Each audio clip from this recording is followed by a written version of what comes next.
سو 5 سالن سازکرنا آمورین موزیک بویه بشک جیان آویه مامو کره خواه جه عفرنا روجاوی کردستان نه و اف 5 سالن به تف مالباتا خواه لحولیر دیمنن و لحولیر همان کار خواه ددومینه. هر روز سر سبه و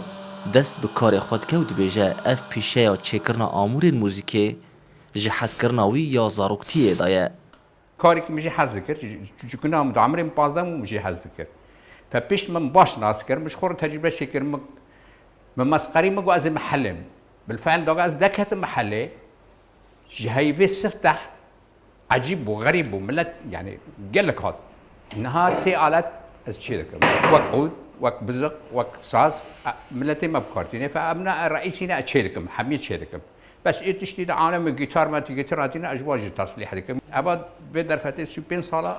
من كار ذكر زو نابي من بلابو زوجي كاري من بلابو يعني خلكي ما روجافا قالك سازمش بيتر اتركوا عجمن دنا فروشگاه مامودا چندین جور آمورین موزیکی هنه آواز جی لگل باوی خواه آلی کارد و دخوازه همان پیشه بگره باشترين دار أو لأن المنطقة ما أو دارت تويا بزق عيني ويا جوز هيا تو هيا قالك دارها يعني حميد دار بكارتي بس دارك هجر من نهار بزق بين ناس كنا بدارك جوزي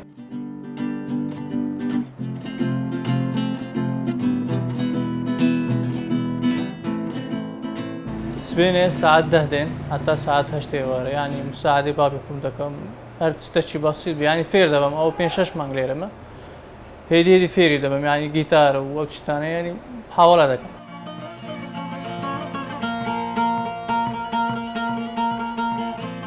دروشا کو سوریا تیدا درباز دبا و عفرین جی داگیر بویه مامو هولیر هلبجارتیه و تو جهکیدین جی قبول نکریه لورا او ببردوامی پیشه خوال هولیر نپوش مامه راستي أزقلك بعفريني بقري دايما نه طبيعي يعني هنا الحلبي بو مز إزعاج دبو خاصة بس تزاني مع قبيه معيشتي جي زحمته دو إنسان مجبورة جارنا جمال دركبه أو درفته خو دركبه معناها هر يجبو معيشته خو عفريني ولو بو بس مسألة هوليري طبعا عبين صارنا الهوليرم